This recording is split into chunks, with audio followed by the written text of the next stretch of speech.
تابع. قال فبعزتك لأغوينهم أجمعين إلا عبادك منهم المخلصين.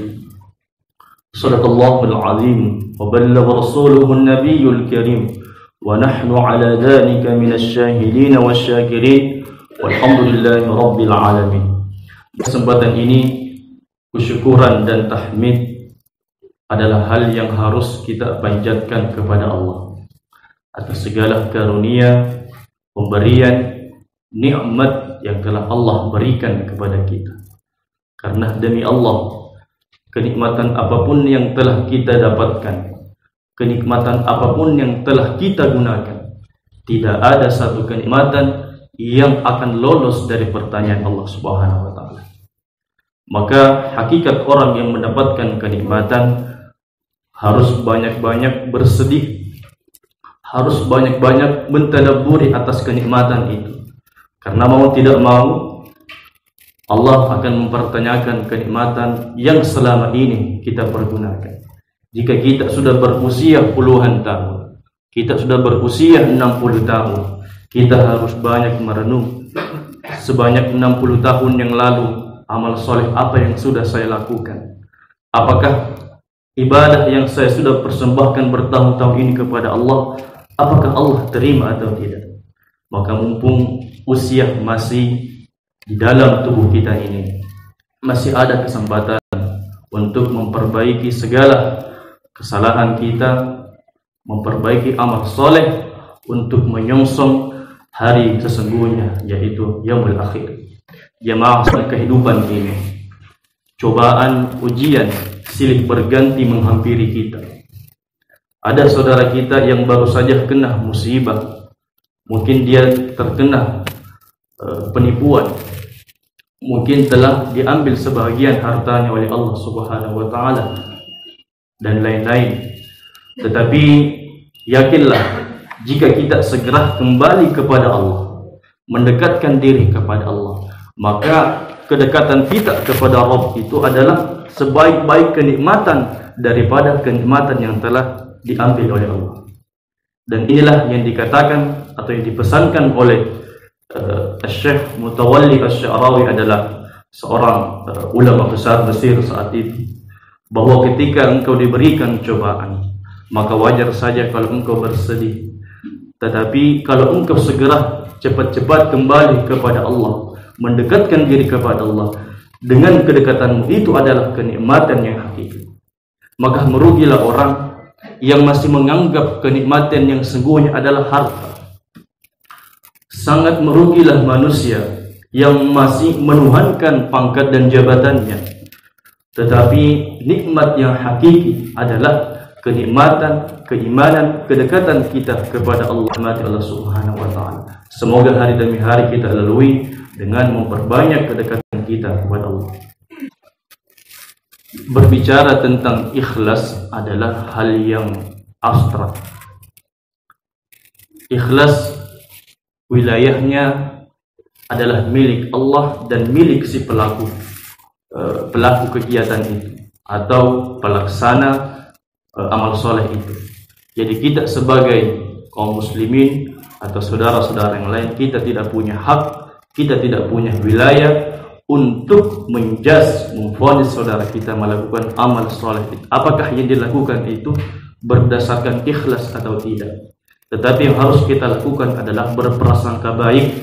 Semoga apa yang dilakukan oleh saudara-saudara kita atau kita adalah ibadah yang ikhlas, memurnikan segala niat hanya untuk kepada Allah. Ikhlas berlawanan kata dengan riya. Kata ikhlas mungkin sudah acap kali kita menggunakan, kita keluarkan. Seringkali kita mendengarkan saya ikhlas menginfakkan harta saya ini. Sebenarnya kata-kata ini tidak usah diucapkan. Iya. Lawannya adalah riya, melakukan amal soleh dengan mengharap perhatian dari orang lain. Maka hati-hatilah dengan sifat riya ini. Karena sedikit saja kita berikan celah, maka pupuslah amal ibadah kita. Habitat a'malum, bagaikan kayu bakar yang dibakar, maka abu itu tidak punya harga. Ya. Makanya wilayah ikhlas ini sangat rentan dengan godaan-godaan syaitan. Maka caranya adalah betul-betul sering kembali merenungi, apakah yang saya lakukan amal soleh ini sudah ikhlas atau belum? Tentu yang mengetahui jawabannya adalah diri kita sendiri. Tidak ada orang lain yang bisa mengklaim apa yang kita lakukan ikhlas atau tidak. Sebagaimana ayat yang saya bacakan tadi, itu adalah surah Shad ayat 82-83. Ini adalah dialog antara Allah dengan iblis. Ya. Jadi kalau kita membuka Al-Quran, itu banyak sekali dalam beberapa surah dialog-dialog antara Allah dengan iblis dan Nabi Adam. Sebagaimana yang kita ketahui bersama bahwa dahulu iblis adalah orang atau makhluk ciptaan Allah yang sangat dekat dengan Allah. Ibadahnya begitu kokoh di hadapan Allah. Tetapi karena satu kesempatan atau satu sifat yang dia miliki, yaitu kesombongan, keangkuhan, maka pupuslah segala amal ibadah yang ia pernah lakukan, dan dia mendapatkan vonis dari Allah menjadi penghuni neraka. Maka saat itu iblis menerima dengan lapang dada atas vonis ini. Akan tetapi dia tidak mau kalah. Dia mengajukan satu permintaan, yaitu kita baca ayatnya, a'udzubillahi minasyaitonir rajim, qala fa bi'izzatika la'ughwiyannahum ajma'in. Ya Allah, demi keagunganmu ya Allah, aku akan menyesatkan seluruh hamba-hambamu, yakni manusia, illa ibadaka minhumul mukhlasin, kecuali hamba-hambamu yang ikhlas beribadah kepada Allah. Nanti ada hal menarik yang kita akan bahas di sini. Kenapa Allah mengatakan ikhlas? Kenapa Allah tidak mengatakan orang yang beribadah? Karena pondasi amal soleh adalah keikhlasan. Keikhlasan kepada Allah. Apalah amal ibadah yang kita lakukan kalau tidak diiringi, tidak dibarengi dengan sifat keikhlasan, maka ikhlas adalah hal yang wajib dalam segala urusan amal soleh. Ini adalah menjadi dasar atau patokan awal. Menarik adalah yang Allah cantumkan di sini adalah mukhlas, mukhlasin, yang shadnya berharokat fathah. Tapi kita juga sering mendengarkan mukhlis. Apa itu mukhlas? Apa itu mukhlis? Mukhlis adalah tingkatan bawah, yaitu kita melakukan amal soleh, tapi dengan amal soleh itu kita masih selalu mengingat-ingat kebaikan itu. Berarti ini belum naik ke tingkat VIP, yaitu mukhlas. Jadi kalau masih seperti ini, kita berdoa atau berusaha untuk meningkatkan kualitas ikhlas kita ini naik kepada mukhlas. Mukhlas adalah melakukan amal soleh dan melupakan amal soleh yang kita lakukan. Semoga kita termasuk dalam kategori ini. Dan ingat, sifat keikhlasan itu akan selalu mendapatkan cobaan dari Allah, akan selalu diuji. Jadi hari ini mungkin bisa saja kita mengatakan dengan penuh keikhlasan, saya ikhlas beribadah kepadamu ya Allah, saya ikhlas menginfakkan sebagian harta yang saya miliki. Tapi ingat, syaitan punya banyak cara untuk menjatuhkan manusia. Dan ini sering terjadi. Contoh kasus yang pernah terjadi adalah ada seorang, kita mungkin mengatakan bapak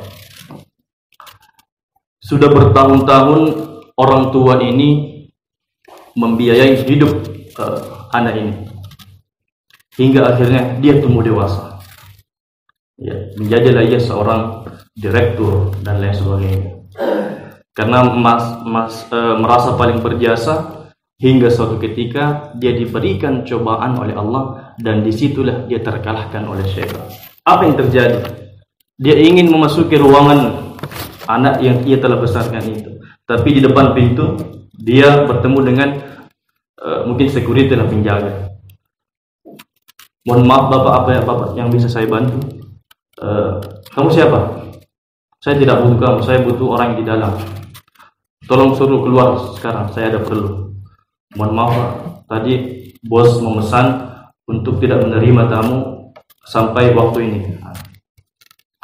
Karena terus mendesak, akhirnya keluarlah kata-kata yang sangat diinginkan oleh iblis. Apa itu? Kalau bukan karena saya.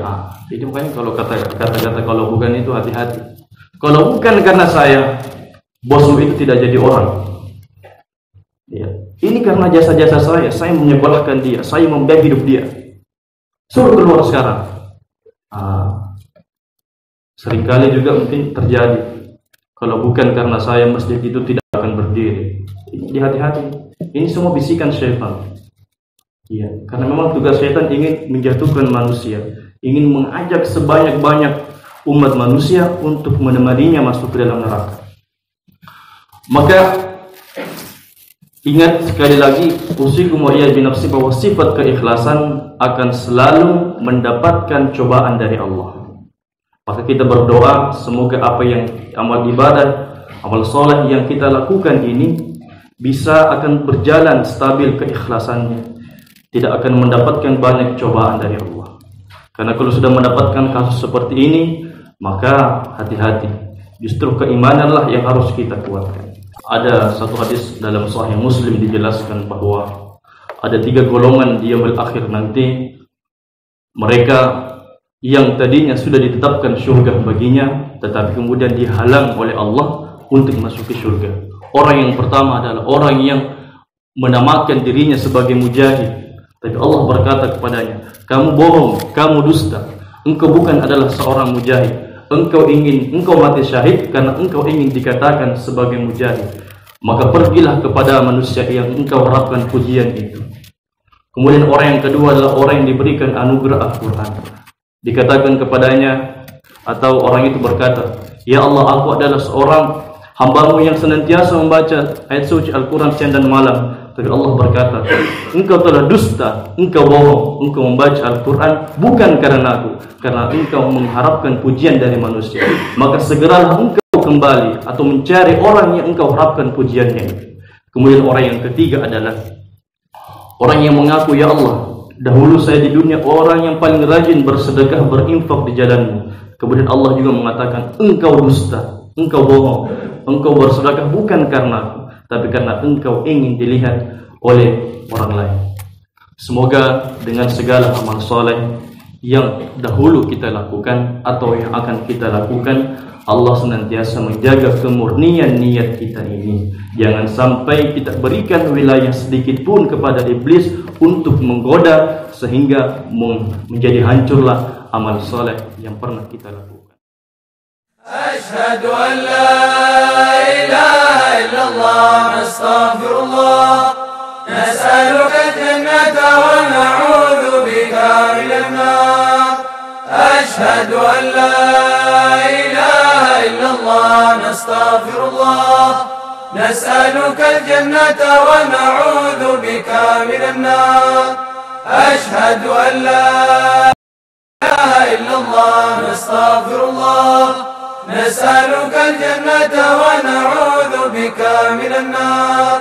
اللهم إنك عفو تحب العفو فاعف عنا. اللهم إنك عفو تحب العفو فاعف عنا. اللهم إنك عفو تحب العفو فاعف عنا.